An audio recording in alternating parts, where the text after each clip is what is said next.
नमस्कार दोस्तों, स्वागत है आपका एक कदम आध्यात्मिक की ओर में। कर्ण महाभारत का एक महान योद्धा था। वेद व्यास द्वारा रचित महाभारत कर्ण और पांडवों के जीवन पर केंद्रित है। कर्ण महाभारत के सर्वश्रेष्ठ धनुर्धारियों में से एक था। भगवान परशुराम ने स्वयं कर्ण की श्रेष्ठता को स्वीकार किया था। कर्ण को उसकी दानवीरता के लिए याद किया जाता है। कर्ण को उसके कवच कुंडल के लिए भी याद किया जाता है, परंतु यह कोई नहीं जानता कि कर्ण पिछले जन्म में कौन था, कर्ण किसका अवतार था, कर्ण को कवच कुंडल कैसे मिले। आइए जानते हैं इस कहानी में। राजा शूरसेन की पुत्री का नाम कुंती था। अपने पिता के घर में जितने भी साधु महात्मा ऋषि मुनि आदि आते थे, कुंती उनकी सेवा मन लगाकर किया करती थी। एक बार दुर्वासा ऋषि आए। कुंती ने उनकी भी सेवा मन लगाकर की। कुंती की सेवा से प्रसन्न होकर दुर्वासा ऋषि ने कहा, पुत्री, मैं तुम्हारी सेवा से अत्यंत प्रसन्न हूँ, अतः तुझे एक ऐसा मंत्र देता हूँ जिसके प्रयोग से तू जिस देवता का स्मरण करेगी वह तत्काल तेरे समक्ष प्रकट हो जाएगा और तेरी मनोकामना पूरी करेगा। इस प्रकार दुर्वासा ऋषि कुंती को मंत्र प्रदान करके चले गए। एक दिन कुंती ने उस मंत्र की सत्यता की जांच करने के लिए एकांत स्थान पर बैठकर उस मंत्र का जाप करके सूर्य देवता का स्मरण किया। उसी क्षण सूर्य देव वहां प्रकट हो गए और बोले, हे देवी, मुझे बताओ तुम मुझसे किस वस्तु की अभिलाषा रखती हो, मैं तुम्हारी अभिलाषा अवश्य पूर्ण करूंगा। इस पर कुंती ने कहा, हे देव, मुझे आपसे किसी भी प्रकार की अभिलाषा नहीं है, मैंने तो केवल मंत्र की सत्यता परखने के लिए ही उसका जाप किया है। कुंती के इन वचनों को सुनकर सूर्यदेव बोले, हे कुंती, मेरा आना व्यर्थ नहीं जा सकता, मैं तुम्हें एक अत्यंत पराक्रमी और दानशील पुत्र प्रदान करता हूँ। इतना कहकर सूर्यदेव अंतर ध्यान हो गए। उस समय कुंती का विवाह नहीं हुआ था, इसलिए शर्म के कारण कुंती ने यह बात किसी को नहीं बताई और उस पुत्र को एक टोकनी में रखकर गंगा नदी में प्रवाहित कर दिया। वह बालक बहता हुआ उस स्थान पर पहुंचा जहां पर धृतराष्ट्र का सारथी अधिरथ अपने घोड़ों को गंगा नदी में जल पिला रहा था। अधिरथ ने उस बालक को उठा लिया। जब अधिरथ ने उस बालक को उठाया तो उसने देखा कि उस बालक के शरीर पर पहले से ही कवच कुंडल थे। वह उस बालक को ले जाकर अपने पुत्र के जैसा पालने लगा। उस बालक के कान अति सुंदर थे, इसलिए उसका नाम कर्ण रखा गया। बचपन से ही कर्ण की रुचि युद्ध कला में थी।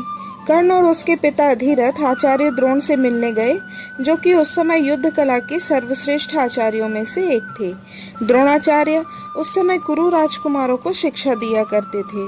उन्होंने कर्ण को शिक्षा देने से मना कर दिया, क्योंकि कर्ण एक सारथी पुत्र था और द्रोण केवल क्षत्रियों को ही शिक्षा दिया करते थे। द्रोणाचार्य के मना करने के बाद कर्ण परशुराम के पास गया, जो केवल ब्राह्मणों को ही शिक्षा दिया करते थे। कर्ण ने स्वयं को ब्राह्मण बताकर परशुराम से शिक्षा का आग्रह किया।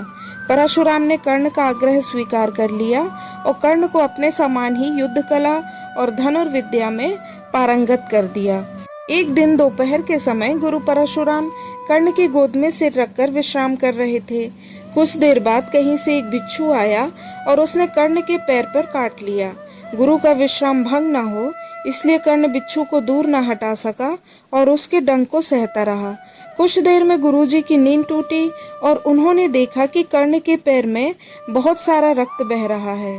उन्होंने कहा कि केवल किसी क्षत्रिय में ही इतनी सहनशीलता हो सकती है कि वह बिच्छू का डंक सह ले, ना कि किसी ब्राह्मण में। और परशुराम ने उसे झूठ बोलने के कारण श्राप दिया और कहा कि जब भी कर्ण को उनकी दी हुई शिक्षा की सर्वाधिक आवश्यकता होगी, उसी दिन वह उसके काम नहीं आएगी। कर्ण को एक आदर्श दानवीर माना जाता है, क्योंकि कर्ण ने कभी भी किसी याचक को दान में कुछ भी देने से कभी मना नहीं किया, भले ही इसके परिणाम स्वरूप उसके अपने ही प्राण संकट में क्यों न पड़ गए हों।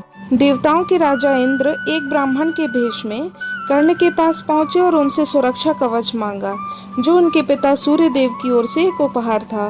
कर्ण जानता था कि अपना कवच देने से वह युद्ध में कमजोर हो जाएगा, लेकिन उसने फिर भी अपने वचन का सम्मान किया और बिना किसी हिचकिचाहट के अपना कवच दे दिया।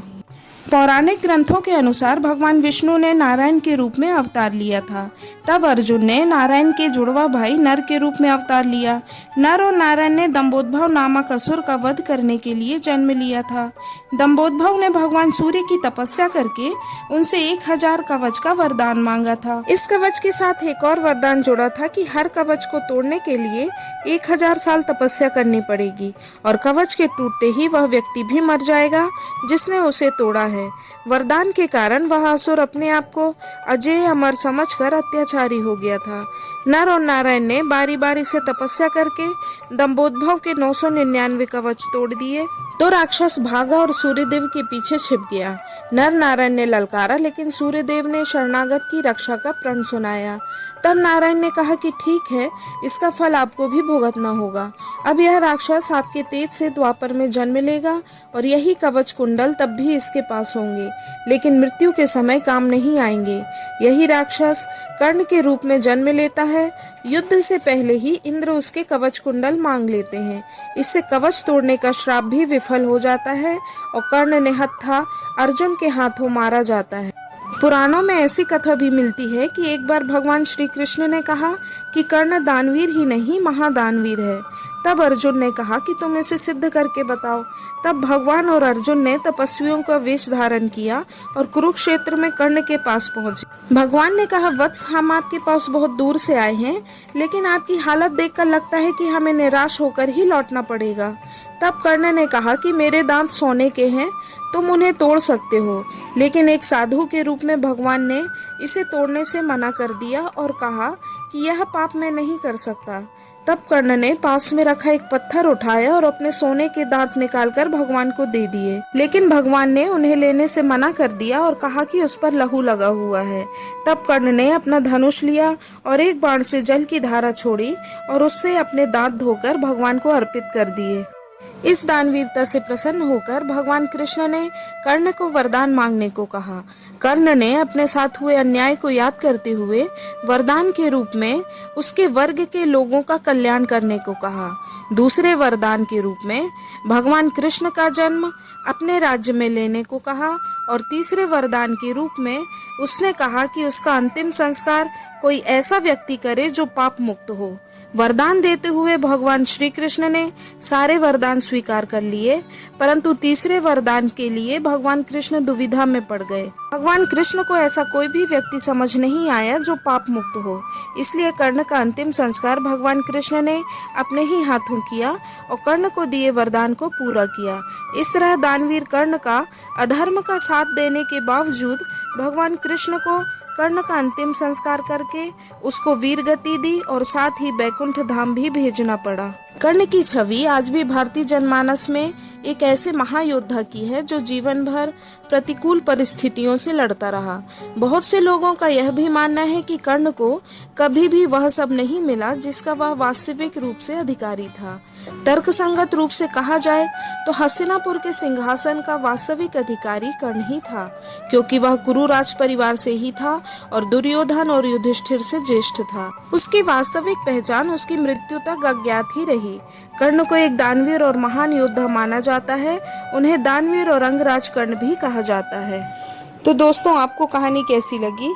अगर वीडियो पसंद आई हो तो आप कृपया इसे देखें और शेयर भी करें और साथ ही सब्सक्राइब जरूर करें। धन्यवाद। नमस्कार।